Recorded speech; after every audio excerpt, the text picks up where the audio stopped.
Count down start అయింది. మరికొద్ది గంటల్లోనే 2026 రాబోతోంది. న్యూ ఇయర్కు స్వాగతం పలకడానికి హైదరాబాద్ వాసులంతా కూడా ఇప్పటికే సన్నద్ధమైపోయారు. మరోవైపు జీరో టాలరెన్స్ దిశగా హైదరాబాద్ పోలీసులు పటిష్ట చర్యలు చేపట్టారు. ఎక్కడా కూడా డ్రంక్ అండ్ డ్రైవ్ చేసి రోడ్ల మీదకి వస్తే ఉపేక్షించమని ముందస్తుగానే చెప్పారు.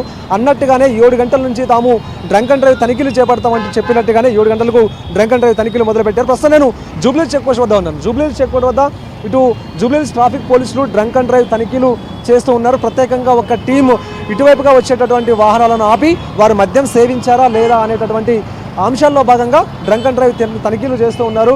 బ్రీత్ అనలైజర్తో వారిని పరీక్షిస్తూ ఉన్నారు. అయితే ఎవరైనా మద్యం సేవించి వాహనాలు నడిపితే మాత్రం వెంటనే వారిపై కేసులు నమోదు చేయడంతో పాటు వారి వాహనాలను పోలీస్ స్టేషన్కు తరలించేటటువంటి ప్రయత్నం చేస్తూ ఉన్నారు. సో మొత్తానికి హైదరాబాద్ నగర వ్యాప్తంగా సుమారుగా 100 ప్రాంతాల్లో ఈ డ్రంక్ అండ్ డ్రైవ్ తనిఖీలు కొనసాగుతున్నాయంటూ కూడా చెప్పుకోవచ్చు. ఎందుకంటే అర్ధరాత్రి ఈ పండుగ న్యూ ఇయర్కి సంబంధించినటువంటి ఈవెంట్లు ముగిసిన తర్వాత లేకపోతే మద్యం సేవించి రోడ్ల మీదకి వస్తే మాత్రం ప్రమాదాలకు కారణమయ్యేటటువంటి అవకాశం ఉంటుంది. మద్యం తాగి వాహనం నడిపేటటువంటి వ్యక్తి ప్రమాదానికి గురయ్యేటటువంటి అవకాశం ఉండడమే కాకుండా ఇక అమాయకులు కూడా ప్రాణాలు కోల్పోయేటటువంటి సందర్భాలు ఎక్కువగా ఈ మధ్యకాలంలో చోటు చేసుకున్నాయి. కాబట్టి సో ఎక్కడా కూడా ఎక్కడ కూడా యాక్సిడెంట్ జరగకూడదు. జీరో యాక్సిడెంట్ దిశగా ఇటు హైదరాబాద్ పోలీసులు మాత్రం పటిష్ట చర్యలు చేపట్టారు. సో మొత్తానికి ఈ డ్రంక్ అండ్ డ్రైవ్ తనిఖీలు మాత్రం ముమ్మరంగా చేస్తామంటూ కూడా చెప్పినటువంటి నేపథ్యంలో గత వారం రోజుల నుంచి కూడా ఇదే తరహా డ్రంక్ అండ్ డ్రైవ్లు కొనసాగిస్తూ ఉన్నారు.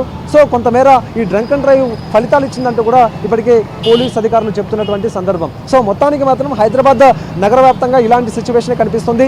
3 కమిషనరేట్ పరిధిలో ముమ్మరంగా కూడా డ్రంక్ అండ్ డ్రైవ్ తనిఖీలు కొనసాగుతూ ఉన్నాయి. ఈరోజు 7 గంటలకు మొదలైనటువంటి ఈ డ్రంక్ అండ్ డ్రైవ్ తనిఖీలు ఉదయం 6 గంటల వరకు కూడా కొనసాగుతాయి. ఖచ్చితంగా ఎవరైనా సరే మద్యం సేవించి రోడ్ల మీదకి రావద్దు. ఒకవేళ మద్యం సేవించిన వ్యక్తి ప్రత్యామ్నాయ డ్రైవర్ను ఏర్పాటు చేసుకోవాలంటూ కూడా ఇప్పటికే పోలీసులు సూచిస్తూ ఉన్నారు. ఇదొక అంశం. అయితే ప్రధానంగా ఈవెంట్లు కావచ్చు లేకపోతే పబ్లలో కావచ్చు, ఈ పబ్బులలోనూ ఈవెంట్లలోనూ ఎంజాయ్ చేసి లేకపోతే న్యూ ఇయర్ సంబరాలు చేసుకుని అక్కడ మద్యం సేవించి వారు అదే వాహనాల్లో అంటే వారు తమ వెంట తెచ్చుకున్నటువంటి వాహనాల్లో వారు రావద్దు. ఒకవేళ మద్యం సేవించుంటే కనుక ఆ ప్రత్యామ్నాయంగా డ్రైవర్లను ఏర్పాటు చేసుకొని లేకపోతే ఈవెంట్ నిర్వాహకులే ఆ ప్రత్యామ్నాయ ఏర్పాటు చేయాలంటూ కూడా ఇప్పటికే పోలీసులు సూచించినటువంటి సందర్భం. ఎక్కడక్కడ ఒక్క ప్రమాదం కూడా చోటు చేసుకోకూడదు అన్నదే హైదరాబాద్ పోలీసులకు సంబంధించినటువంటి ప్రధానమైనటువంటి టార్గెట్ అంటూ చెప్పుకోవచ్చు. ఇక ఇదే కాకుండా హైదరాబాద్లో ఫ్లైఓవర్లకు సంబంధించినటువంటి మూసివేత కూడా 11 గంటల నుంచి ఉంటుంది. ప్రధానంగా 11 గంటల ప్రాంతంలో హైదరాబాద్లో ఉండేటటువంటి ప్రధానమైనటువంటి ఫ్లైఓవర్లు మూసివేస్తారు. కేవలం బేగంపేట ఫ్లైఓవర్తో పాటు పంజాగుట్ట ఫ్లైఓవర్లు మాత్రమే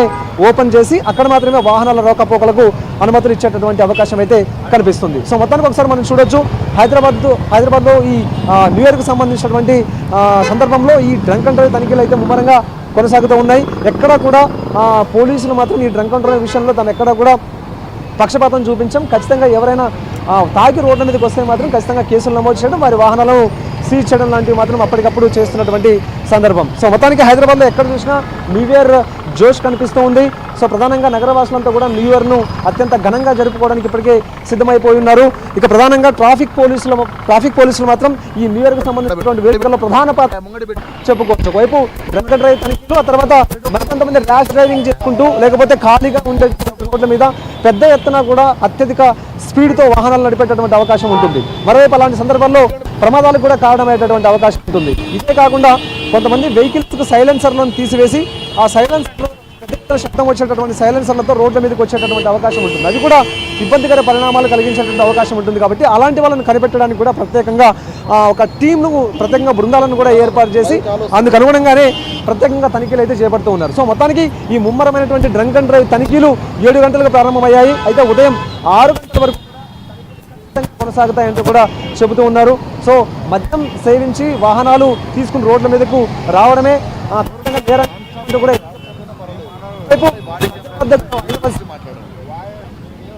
ఎవరు కూడా రోడ్ల మీదకి తాగి వాహనాలు ఒకవేళ అలా వచ్చేటటువంటి సిచ్యువేషన్ ఉన్నప్పుడు ప్రత్యామ్నాయంగా ఒక డ్రైవర్ ఏర్పాటు చేసుకుని ఆ డ్రైవర్ సహకారంతోనే ఇళ్లకు వెళ్ళాలి తప్ప ఎక్కడా కూడా ఈ తాగి రోడ్ల మీదకి రాకూడదంటూ కూడా చెప్తున్నారు. ఇంకా ఇదే కాకుండా కొంతమంది మాత్రం స్వచ్ఛందంగా ఈ సేవలు అందిస్తూ ఉన్నారు. కొంతమంది ప్రత్యేకంగా రాత్రిపూట ఈ వాహనాలను అందుబాటులో ఉంచుతూ ఉన్నారు. ఇదే కాకుండా మెట్రో రైలు కూడాను ప్రధానంగా 1 గంట వరకు కూడాను ఈ మెట్రోలు నడిపేందుకు అవకాశం కల్పించినటువంటి సందర్భం. సో ప్రజా రవాణాను ఉపయోగించుకోవాలి, ఎవరు కూడా తాగి రోడ్ల మీదకి రాకూడదు అన్నది ప్రధానంగా హైదరాబాద్ పోలీసులు చెప్తున్నటువంటి మాట. Shankar, thank you Shashi. అది మొత్తానికైతే హైదరాబాద్లో అయితే జోష్ మొదలైంది.